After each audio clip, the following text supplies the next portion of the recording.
Entonces, nuevamente, muchas gracias por la invitación y por la oportunidad de hablar de este tema que es bien ladrilludo. Intenta hacerlo lo más amigable posible, pero es duro, especialmente para la mente uno de cirujano. Em, yo trabajo en Fundación Valle del Lili, soy proctólogo de la Universidad de Rosario.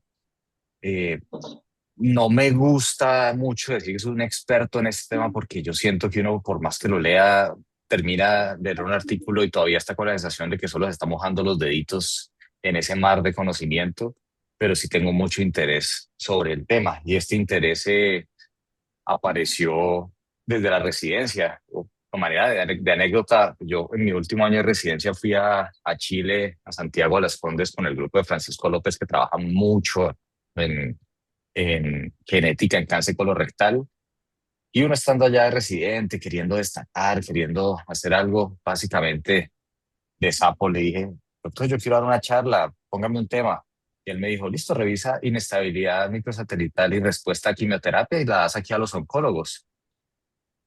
Un momento de un estrés impresionante, me puso a leer muchísimo, pero me despertó un interés por este tema y pues he venido intentando profundizándolo a lo largo de los años, de forma pues formal y no formal. Entonces, con esa introducción, la idea es que hablemos de la genética del cáncer de recto. Yo considero que es necesario empezar por unos conceptos genéticos claves que lo hagan uno devolverse por allá a cuarto, quinto semestre de medicina de genética básica, para ya pasar a unas implicaciones prácticas un poquito más aterrizadas a nuestra práctica y qué perspectivas hay a futuro. Entonces, empezando por esto, pues, ¿por qué es importante hablar de genética en cáncer de recto y en cáncer colorectal en general? Porque el cáncer es una enfermedad genética. No es una enfermedad necesariamente hereditaria, pero sí es genética porque se produce por alteraciones en el ADN del tejido que se va a malignizar, sea por mutaciones directamente sobre el ADN o por cambios epigenéticos que activen o desactiven genes que regulen la transcripción y que terminen finalmente volviendo inmortal a una célula y favoreciendo pues su malignización. La mayoría de los cánceres son esporádicos, eso lo sabemos, pero hay un porcentaje no despreciable de cáncer hereditario, especialmente en colon y recto, donde tenemos la mayor cantidad de síndromes hereditarios descritos que aumentan el riesgo de cáncer colorectal. Uno puede decir que hay tres vías de carcinogénesis o dos, con una tercera que se mete mucho en la otra, que son básicamente la inestabilidad microsatelital, la inestabilidad cromosómica y el fenotipo metilador de islas de CpY, de citosina y guarina, pero ese va muy de la mano y se pone con la inestabilidad microsatelital. Hemos tenido bastantes avances en genética en cáncer colorectal, pero no sé si todavía son pequeños versus el gran panorama pues que de vías accionables que tenemos. Síndromes hereditarios tenemos bastantes asociados a cáncer hereditario colorectal. Esta charla no es una charla de enfermedades hereditarias, sino más que todo de la aplicación práctica de la genética del cáncer de recto a nuestro día a día. Y pues nuevamente la mayoría del cáncer va a ser esporádico y ahí la relevancia. Aún así, en gente por debajo de 50 años, donde la posibilidad de tener un cáncer hereditario es mayor, sigue siendo la minoría y la mayoría siguen siendo esporádicos. Entonces, diciendo esto, hay cuatro puntos que me gustaría que fuéramos desglosando. Conceptos claves de genética, la clasificación genético-patológica del cáncer colorectal y el cáncer de recto, las implicaciones prácticas un poco más aterrizadas y las perspectivas que tenemos a futuro. Entonces, en conceptos claves, pues nos toca volvernos al ciclo celular, ¿sí? El ciclo celular que tiene unas fases en donde la célula puede estar tranquilita, puede empezar a crecer, puede empezar a replicar su ADN y finalmente producir mitosis. Y ese ciclo celular es regulado por grupos de genes que codifican proteínas que lo activan o lo frenan. A mí en general siempre me han gustado mucho utilizar referencias de la cultura popular para explicar las vainas en medicina, entonces me ha gustado mucho asimilarlo a las dos bandas que aparecen en el video musical de Beat It de Michael Jackson, que dando una leída para esta charla me di cuenta que son dos bandas reales, dos pandillas reales que el hombre logró traer a filmarlas y eso había policía, había un mundo de gente esperando que todo se fuera para donde no es, pero funcionó. y son dos bandas opuestas, pero que hacen una coreografía en la que se complementan. Y eso me parece que es lo que hacen los protoncogenes y los genes supresores de tumores con el ciclo celular. Protoncogenes que activan ese ciclo celular y genes supresores de tumores que lo frenan. Y en cáncer colorectal tenemos bastantes de estos descritos, principalmente hacia el lado de los genes supresores de tumores, donde tenemos APC, tenemos los genes BRCA, tenemos las proteínas reparadoras del ADN, el P53, y al otro lado vamos a tener nuestros amigos, los genes RAS, los genes BRAF, el ER2, y estos van a trabajar en normalidad, en regular el ciclo celular, y cuando se nos daña alguno de los dos, la cosa se empieza a complicar.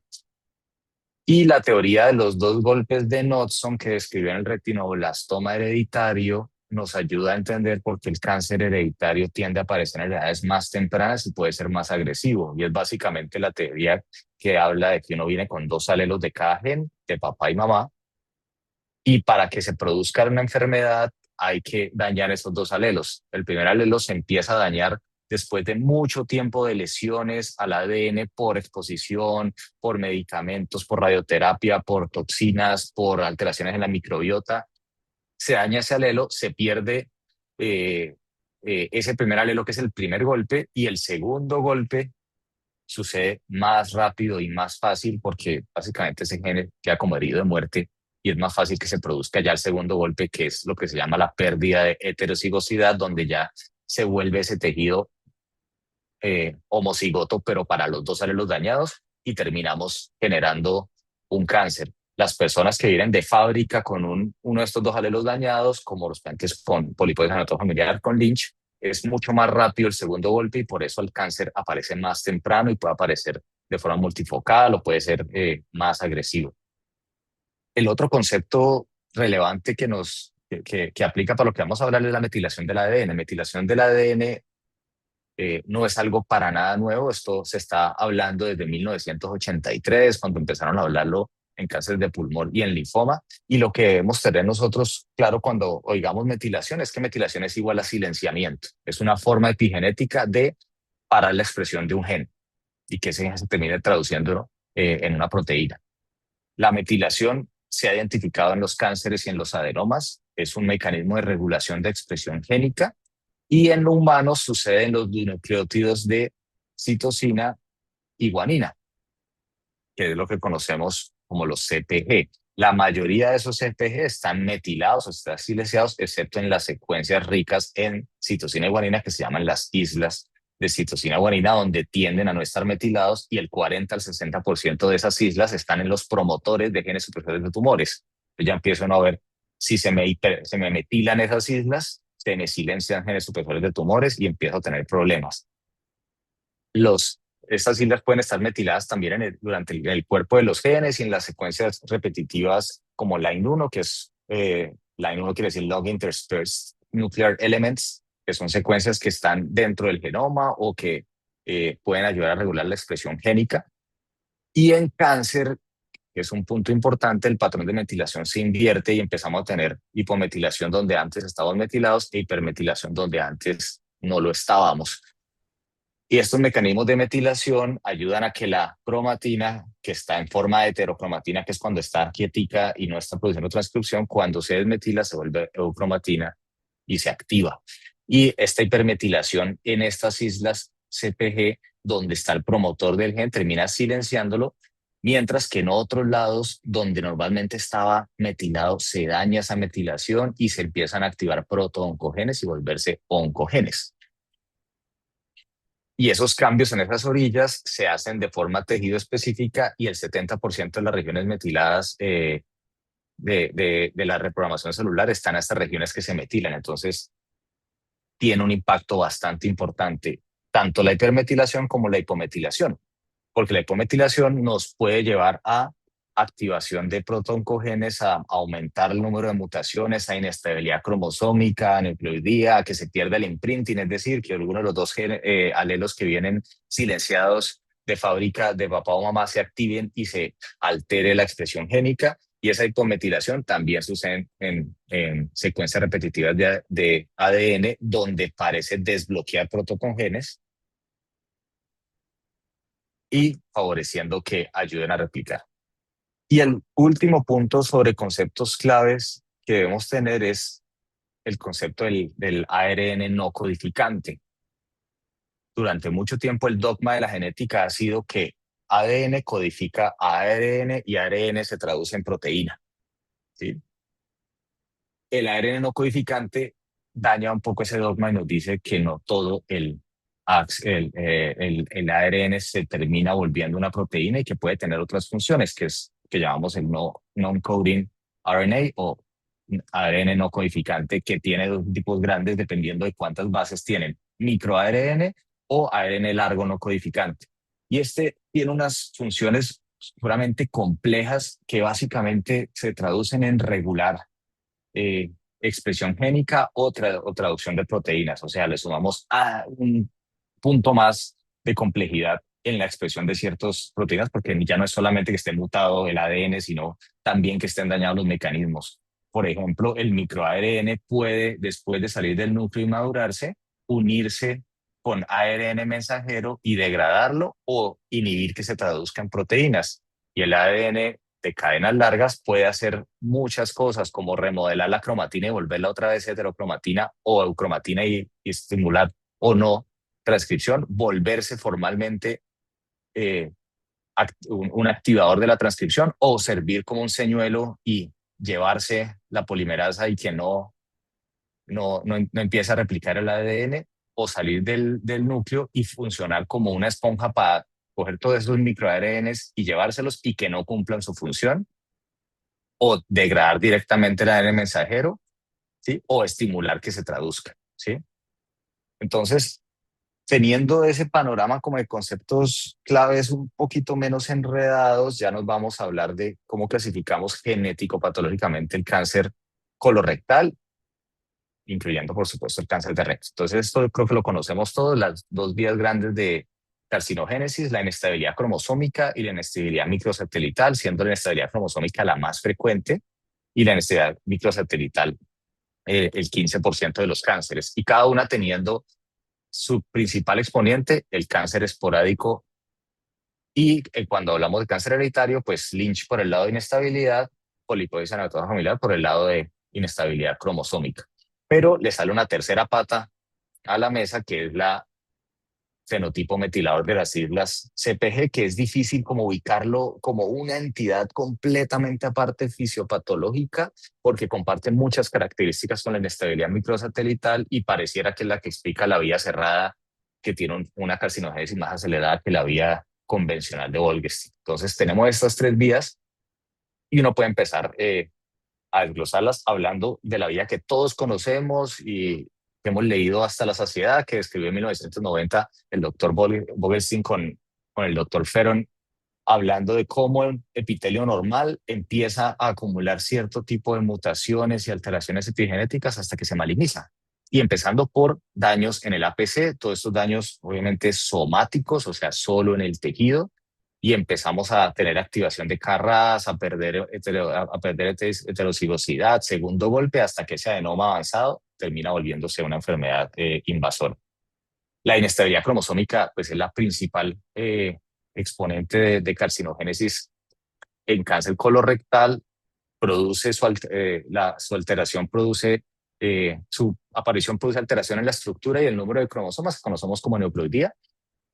Pierde la heterocigosidad, el segundo golpe es mucho más probable, se daña el APC saben que es un gen grandísimo que tiene una función súper importante, va desencadenando otra cascada de mutaciones como mutaciones en Carras, en P53, se daña la vía WNT canónica, que es la que regula APC, se altera la vía de la MAP quinasa, que es por donde viene Carras, y terminamos activando receptores de tirosina quinasa y cascadas de genes que van de RAS a RAF hasta estimular transcripción.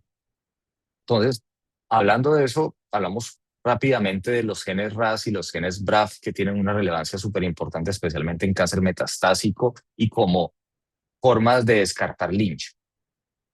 Los genes RAS, que RAS viene de rat sarcoma, con una familia de GTPasas pequeñas que se encargan de trabajar con guanina trifosfato o guanina difosfato y activarse utilizando uno de los dos.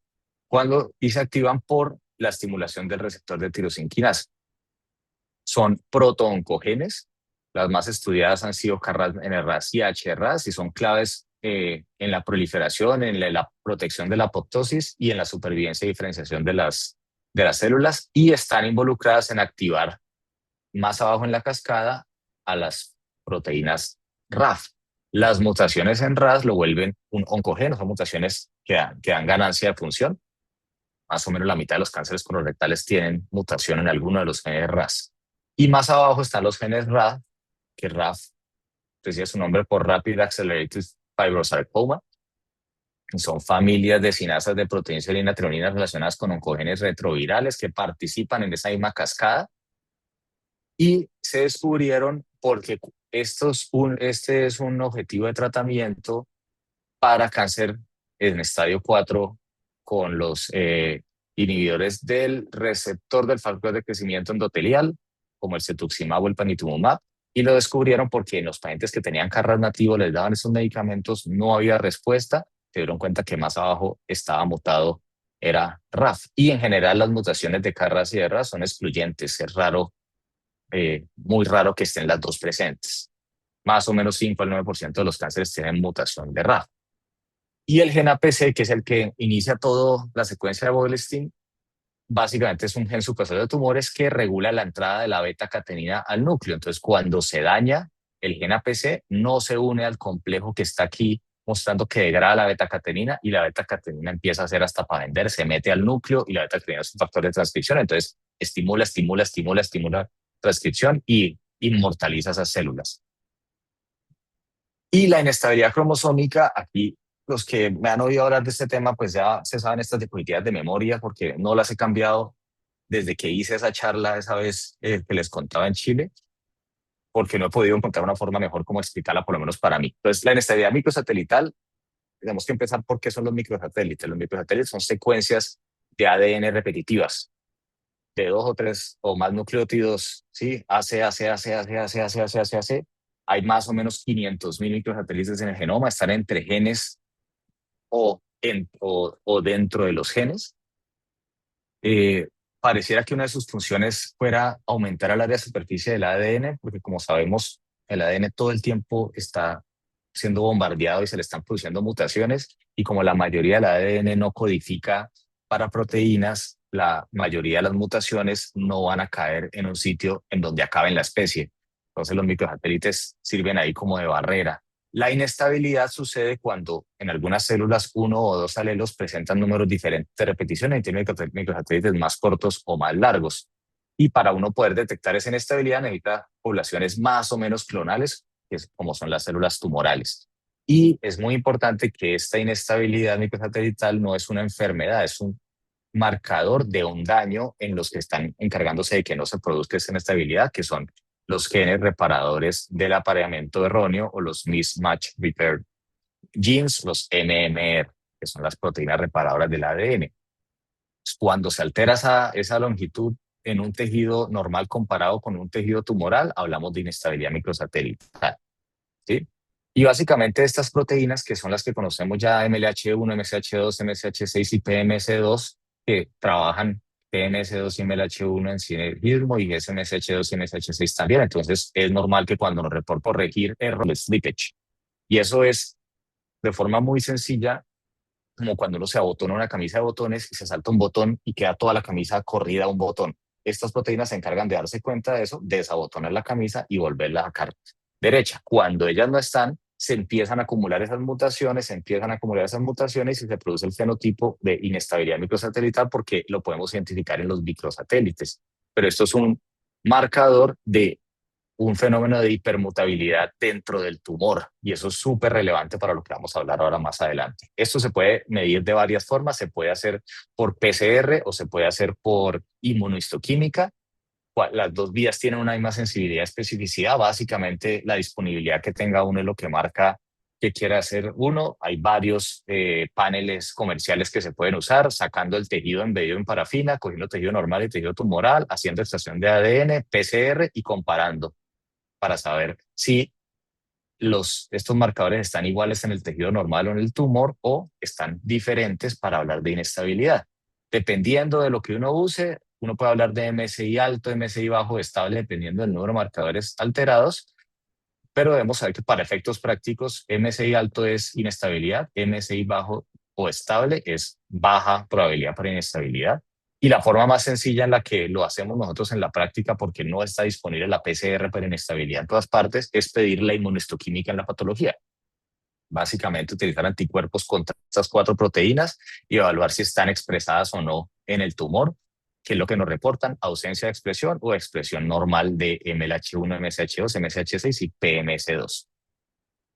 De esta inestabilidad microsatelital es importante tener claro que se pueden alterar por cualquiera de los dos exámenes que uno haga, PCR o inmunohistoquímica. Ninguno de esos es un estudio genético.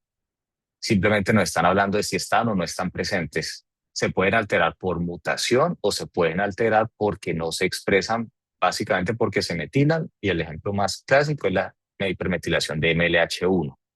Ahí, una forma de uno poder descartar Lynch en un paciente que tiene inestabilidad microsatelital, digamos, no en el paciente menor de 50 años donde debe ir a prueba genética porque tiene menos de 50 años, o en el paciente que tiene Amsterdam 2 o Bethesda 2 fuertes en los que uno no le gustaría quedarse tranquilo solo con un BRAF, sino prefiere ir a un panel multigénico. En el resto de pacientes con inestabilidad, con ausencia de MLH1 y PMS2, la secuenciación de BRAF le permite a uno diferenciar la causa, porque cuando la mutación es germinal, el BRAF no está mutado. Si el silenciamiento de MLH1 es por metilación, el BRAF está mutado, y eso básicamente es porque los tumores con inestabilidad microsatelital en el contexto del Lynch siguen la secuencia de Vogelstein. Entonces no mutan BRAF, sino mutan KRAS. Y los tumores esporádicos con inestabilidad van por la vía cerrada que empieza dañando BRAF.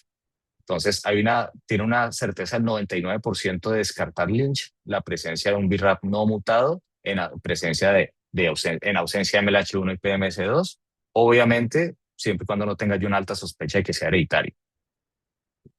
Estos tumores con inestabilidad tienden a estar más del lado derecho, que para lo que nos atañe hoy representa un problema, porque no le gustaría que este amarillito fuera azul y que todos los tumores de recto fueran inestables, pero no, es un porcentaje muy pequeño desafortunadamente.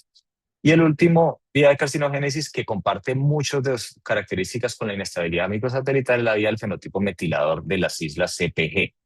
20 al 30% del cáncer colorectal lo representa esta vía y tiene una relación fuerte con la vía cerrada, y tienden a ser tumores que tienen este fenotipo positivo, que tienen mutado BRAF y que son inestables, o sea, muy parecidos a la vía de inestabilidad. Normalmente el 4% de la citosina está metilada, los promotores no están metilados, lo que mencionábamos antes, y en estos pacientes sí se aumenta la hipermetilación de promotores y la hipometilación en otros sitios, activando protoncogenes y desactivando genes supresores de tumores, que es lo que habíamos mostrado acá nuevamente. El aumento de la metilación de estas islas silencia los genes y la hipometilación activa los protoncogenes.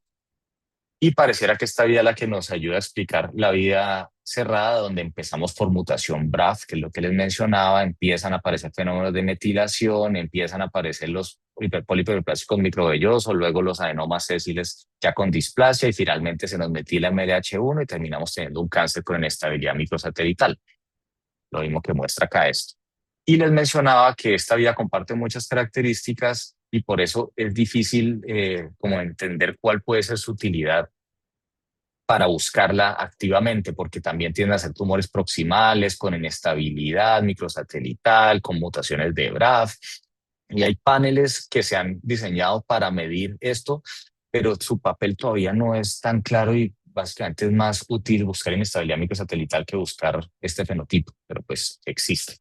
Y con todos estos datos, pues conocen ustedes, hace 10 años se publicó en Nature este consenso, un trabajo gigantesco de grupos en todo el mundo buscando evaluar todas estas mutaciones somáticas en los tumores y buscar una forma de agrupar estos tumores para poder básicamente subclasificar los tumores que van por vía de inestabilidad cromosómica, que son la mayoría, y terminaron describiendo 4 tipos: el inmune con inestabilidad microsatelital, el canónico, el metabólico y el mesenquimal, dependiendo de las características que tenían.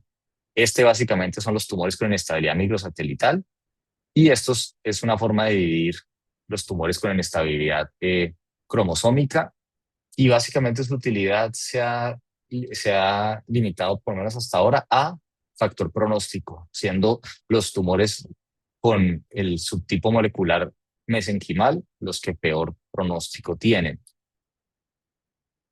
Y esos están subclasificados por la vía cerrada junto con los tumores de inestabilidad microsatelital.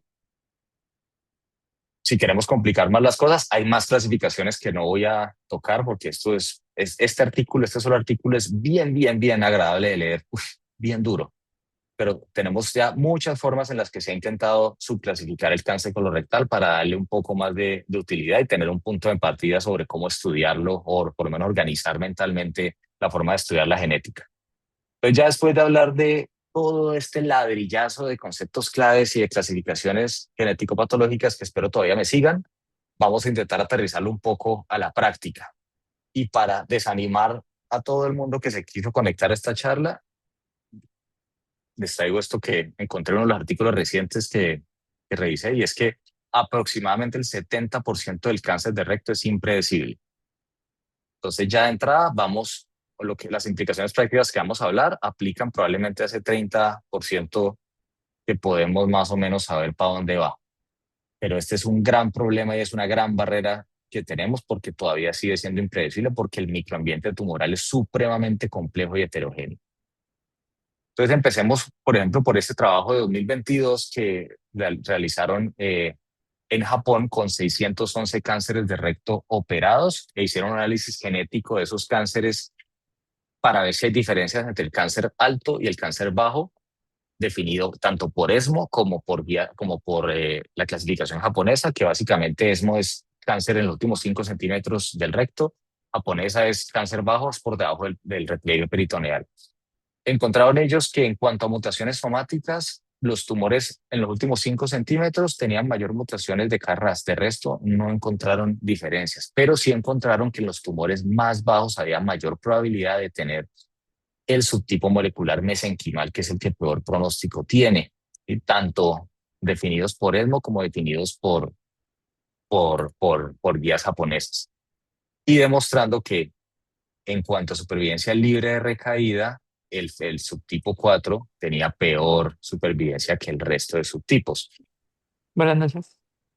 Entonces, y en el análisis univariado y multivariado de todos los factores que analizaron, pues por supuesto tenemos los que ya conocemos, por supuesto una T más avanzada, un N más avanzado tienen peor pronóstico, pero encontraron ellos también que el subtipo molecular también. Entonces, recomiendan que deberíamos empezar a buscarlo de forma más activa, aunque hasta ahora su utilidad básicamente es en ayudar a guiar investigación o estudios. Y para esto, entonces, otro grupo más adelante quiso evaluar si podíamos subclasificar aún más el cáncer de recto. Ellos, perdón un segundo que me están quemando el teléfono. Qué pena, perdón un momento.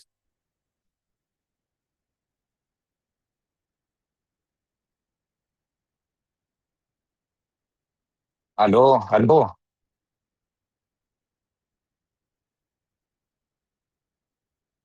Mensajes, estoy en la mitad de una conferencia.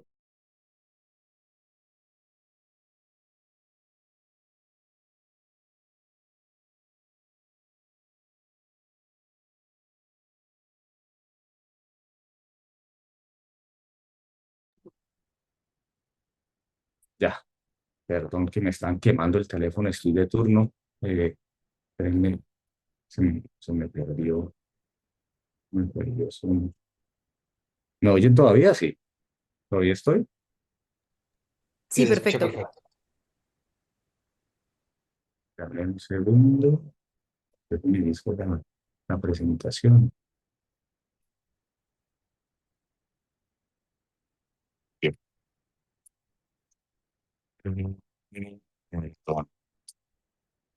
Ya, ¿se está viendo otra vez? Perfecto. Sí, Sí, señor. qué pena con ustedes, listo. Entonces intentaron buscar si se puede subclasificar el cáncer de recto, porque ellos vieron nuevamente lo que ya hemos hablado, que el subtipo mesenquimal, el CM4, tiene peor pronóstico que el resto. Pero se dieron cuenta ellos en el análisis que hicieron de 2.121 cánceres de recto que fueron tratados, que la presencia de neoadyuvancia podía hacer que ese tumor migrara, o sea, más complejo aún, que un tumor que era era subtipo 4 se podía volver subtipo 2 con la neoadyuvancia. Entonces quisieron evaluar solamente los tumores que no recibieron neoadyuvancia, a ver cómo se comportaban y si podíamos determinar subtipos. Y analizaron qué tan heterogéneos eran los tumores y qué tanto puntaje de infiltración inmune o infiltración estromal tenían, y lograron encontrar tres subtipos. El subtipo 1, que era un subtipo muy homogéneo y con un bajo puntaje inmune; el subtipo 2 con alto puntaje estromal e inmune; y un subtipo 3 que básicamente es los tumores con inestabilidad microsatelital, y en ellos se dieron cuenta que el subtipo 2 tenía un peor pronóstico que el subtipo 1, pero pues nuevamente estos son intentos para clasificar el cáncer de recto de forma genética, pero más allá de este trabajo yo no he encontrado otros que ni siquiera lo referencien. Y en cuanto a mayores o menores de 50 años, también se ha evaluado si genéticamente son diferentes estos tumores. Y este es un trabajo interesante de un grupo italiano utilizando varias bases de datos: una base de datos local del Hospital de Padova, una base de datos del Atlas-Genoma de Cáncer, la base de datos de estos trabajos de Immunoreact, que es Immunological Microenvironment in Rectal Adenocarcinoma Treatment, que es evaluando cómo se comporta el microambiente tumoral dependiendo del tratamiento. Y ellos, si había alguna diferencia entre mayores y menores de 50 años, no encontraron diferencia en mutaciones somáticas de los genes que ya hemos venido hablando. Sí encontraron mayor porcentaje de síndrome Lynch, pero nuevamente 1 de cada 15. Y por supuesto, mayor tasa de inestabilidad microsatelital. Lo interesante que encontraron es que, analizando bastantes genes, encontraron varios genes mutados de forma más frecuente en menores de 50 años, que están todos básicamente ligados a la regulación de la vigilancia inmune en el tejido. Y básicamente ellos llegan a la conclusión que estos tumores tienden a tener pobre vigilancia inmune, y que no se da cuenta el sistema inmune de la producción de estas lesiones, y por eso pues, aparecen. Y creo que todos han leído y saben las diferencias entre los tumores estables e inestables histológicamente. En recto la cosa parece ser bastante similar a lo que uno ya ha leído en colon. Esta es una base de datos nacional de Países Bajos. Ustedes los pueden ver acá, son casi 8.000 pacientes. De esos, ya de entrada, la excelente noticia que solamente el 2.3 tiene inestabilidad. No le gustaría que fuera más para lo que vamos a hablar ahorita más adelante. Pero sí encontraron que los tumores con inestabilidad microsatelital son más frecuentes en jóvenes, tienden a ser más avanzados, tienden a tener histologías más desfavorables porque son tumores hipermutados, entonces tienden a ser menos parecidos al tejido normal, a tener mayores invasión linfovascular, perineural, mucinoso, células en anillo de sello, y mayor posibilidad de recibir neoadyuvancia. Con la implicación también de que tienden a tener mejor pronóstico en supervivencia global y en supervivencia libre de eventos y libre de metástasis, a pesar de ser histológicamente más feos, ¿sí? Y todo esto nos lleva a todas las vías accionables que se han venido estudiando, que son las que aparecen en este diagrama tan complejo de entender, pero en la que nos enfocaremos pues en la más estudiada, que es la vía de PD1 o de PDL1, depende si estamos hablando del receptor de muerte programada 1 o el ligando del receptor de muerte programada 1. Pues este receptor es un regulador negativo de activación de linfocitos T.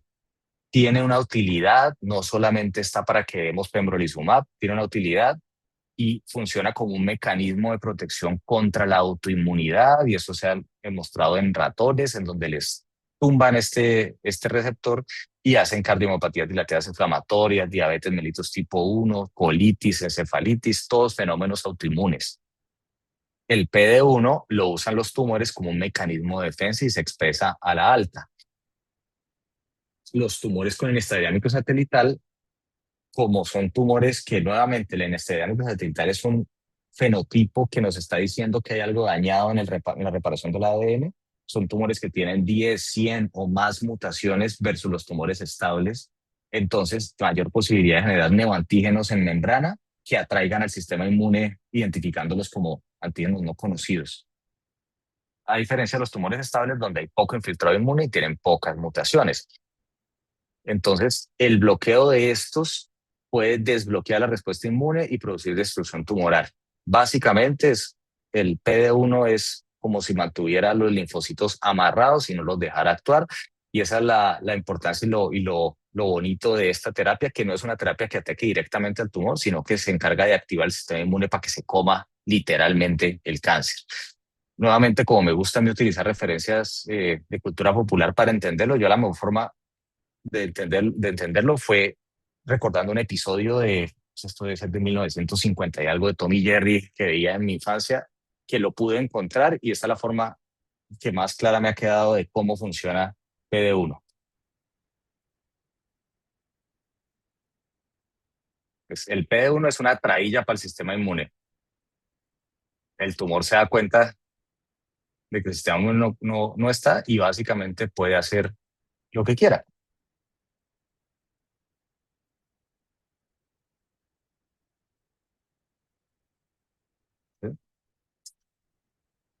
Y los medicamentos que bloquean PD1 se encargan de ayudar al sistema inmune a quitar el bozal y a dejarlo que ataque al tumor, ¿sí? Que es básicamente lo que demuestra también acá. Y en molestando ahí el sistema inmune, el tumor diciéndole no me puedes hacer nada, hasta que llega los anti-PD1, cortan eso y va el tumor y el sistema inmune y se come al tumor. Y eso fue el principio para el trabajo que se publicó en 2015, hace ya 10 años, que fue el que abrió la puerta a la entrada del pembrolizumab en ese momento como tratamiento para cáncer colorectal metastásico.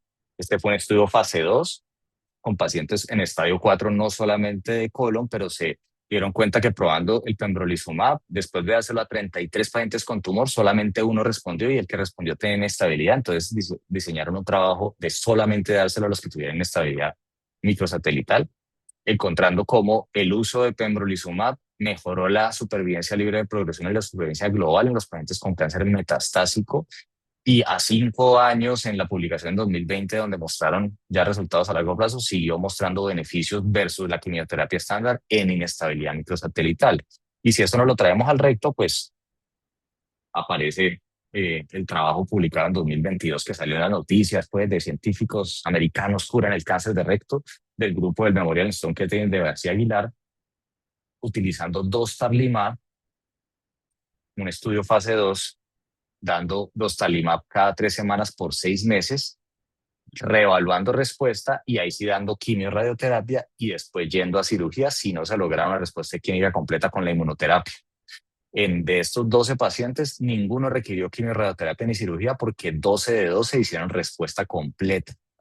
Y paralelo a esto, en China, publicado en el Lancet en 2023, el grupo del doctor Chen estudió también como una fase 2 el uso del sintilimab como neoadyuvancia para cáncer de recto localmente avanzado. Fueron en total 16 pacientes, de los cuales un paciente salió del estudio por un evento adverso serio, que fue una encefalitis, entonces no terminó el tratamiento, pero de los 15 que quedaron, les hacían el tratamiento con el sintilimab y quedaban 2 opciones después de 4 ciclos, ir a TMI y luego sintilimab adyuvante o hacer otros 4 ciclos más de sintilimab y ahí ir a TMI o a observación. De esos 6 pacientes fueron a TMI, la mitad tenían respuesta patológica completa y 9 fueron llevados a Watch and Wait con un seguimiento hasta 33 meses sin evidencia de recaída. Y en el 2025, la referencia está mal ahí, publicó ya el mismo grupo del Memorial Sloan Kettering ya una cohorte más larga, incluyendo cáncer de recto con inestabilidad y otros tipos de cánceres también con inestabilidad para usar dostarlimab. Aquí ya llevan 49 pacientes y nuevamente 49 con respuesta clínica completa después de los 6 meses de dostarlimab, con un mantenimiento de esa respuesta completa en el 75% de los casos. Y miren también en colon la maravilla de respuesta completa o casi completa. Y muy importante con eventos secundarios raros, porque como esto no es una terapia citotóxica directamente sobre el tumor, sino activa el sistema inmune, los eventos secundarios tendrían a ser grado 1 o 2, muy relacionados con eventos autoinmunes, pero con un perfil de seguridad bueno. Y empezaron a aparecer pues, entonces las revisiones sistemáticas y los metaanálisis de otros trabajos prospectivos utilizando diferentes inhibidores de PD-1 y viendo si la combinación con bevacizumab, con quimioterapia, con quimiorradioterapia podría funcionar.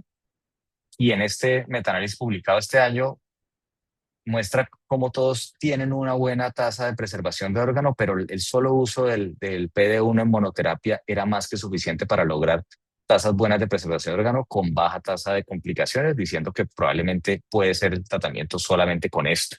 Y revisión sistemática publicada en DCR este año, ahorita, hace poquito salió, de 2 ensayos prospectivos, mostró tasas de respuesta patológica completa variables hasta 62%, siendo más frecuentes en los grupos con no inestabilidad microsatelital, pero cuando uno se va a la minucia del trabajo, hay mayor tasa de respuesta patológica completa porque estos pacientes tienden más a ir a cirugía. Estos pacientes cuando respondían, como tenemos los datos del primer grupo, tendían a entrar a más a respuesta clínica, a preservación de órgano. Por eso la tasa de respuesta clínica completa iba hasta el 100% en inestabilidad y solo hasta el 48% en tumores estables. Y en general la tasa de respuesta completa bastante buena, con un dato súper relevante que puede ser una buena aplicación a futuro en los tumores estables, y es una alta tasa de R0 en cáncer de recto localmente avanzado, con buena tasa de preservación de esfínteres y nuevamente con baja tasa de eventos adversos. Y este trabajo de García Aguilar, junto con los otros que han venido, pues tuvo ese fenómeno epidemiológico súper interesante, como pasó con Nigro cuando empezó a hacer el esquema para el cáncer de ano, y es que cambió el tratamiento con una poca cantidad de pacientes. Y las guías de NCCN, que no sé si están de acuerdo, pero yo las considero bastante conservadoras y que requieren de bastante evidencia para cambiar una recomendación, ya dividieron el cáncer de recto en cáncer inestable o no inestable, y los inestables proponiendo inmunoterapia como la terapia preferida, buscando preservación de órgano. Y lo mismo dicen las guías ESMO de este año. Si es inestable, dostarlimab buscando watch and wait.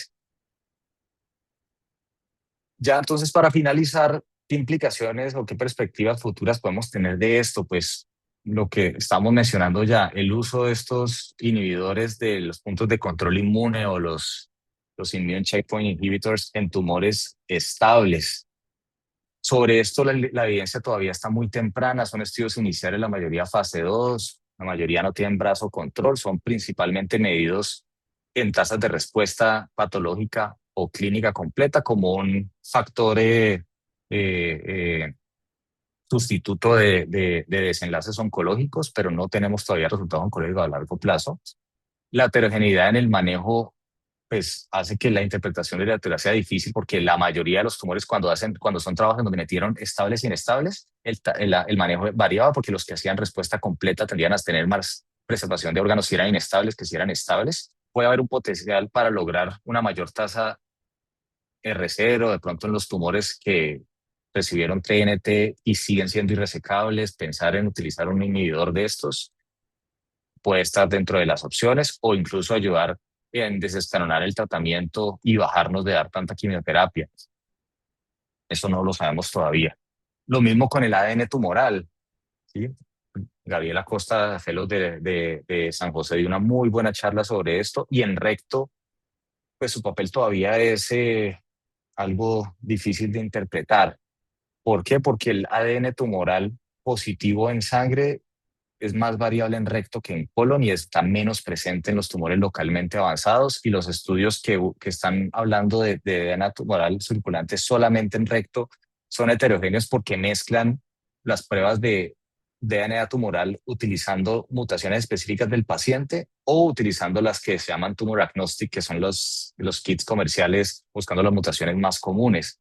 Hay una correlación limitada entre el aclaramiento del DNA tumoral circulante luego de la neoadjuvancia y los resultados patológicos, y no pareciera que funcionara para predecir o para apoyar watch and wait, porque hasta el 76% de los pacientes que aclaran el ADN tumoral después de la neoadyuvancia siguen teniendo enfermedad residual evidente en imágenes o en estudios endoscópicos. Entonces, su utilidad para darle más apoyo a un watch and wait, pues no está muy bien establecida. Lo que sí parece funcionar, que como funciona en colon, es que ayuda a predecir qué pacientes tienen mayor riesgo de recurrencia si no negativizan el DNA tumoral luego del tratamiento, sea neoadyuvante o sea neoadyuvante y con cirugía. Tiene una utilidad potencial en desescalonamiento. Hay trabajos que están hablando de los pacientes que luego de la quimiorradioterapia aclaran el ADN tumoral pudieran omitir la consolidación si el tumor ya se deja operar, o incluso guiar qué pacientes pueden ir a adyuvancia luego de que se haga un manejo con quimiorradioterapia convencional sin TNT, se opere, y quienes aclaren DNA tumoral puedan ahorrarse la neoadyuvancia. Eso parece ser por donde va la vida, pero todavía se necesitan más estudios de DNA tumoral. Y el ARN no codificante parece ser otra frontera del conocimiento que pueda servirnos como un factor predictivo o para detectar tempranamente recaídas por todos sus fenómenos de modificación epigenética, de regulación de la transcripción, de regulación de qué proteínas se unen al ARN y cómo su daño o su sobreexpresión de ciertos tipos de ADN no codificante puedan aumentar la posibilidad de recaída y empeorar el pronóstico. Y hay ya estudios que se están haciendo, la mayoría preclínicos, con el uso de ARN circulante para buscar mutaciones en KRAS, en BRAF, y buscando ya específicos ARN no codificantes que nos ayuden a definir pronóstico, a definir qué pacientes pueden recaer más temprano y qué pacientes puedan beneficiarse del tratamiento. Todo eso, pues buscando uno poder llegar a esto, ¿no? A atacar todas estas vías que aparecen aquí, que uno se puede poner a leer, pero no las entiende bien, pues porque estamos básicamente acá. Acá es donde estamos trabajando apenas, pero para donde estamos intentando ir es para lograr esto.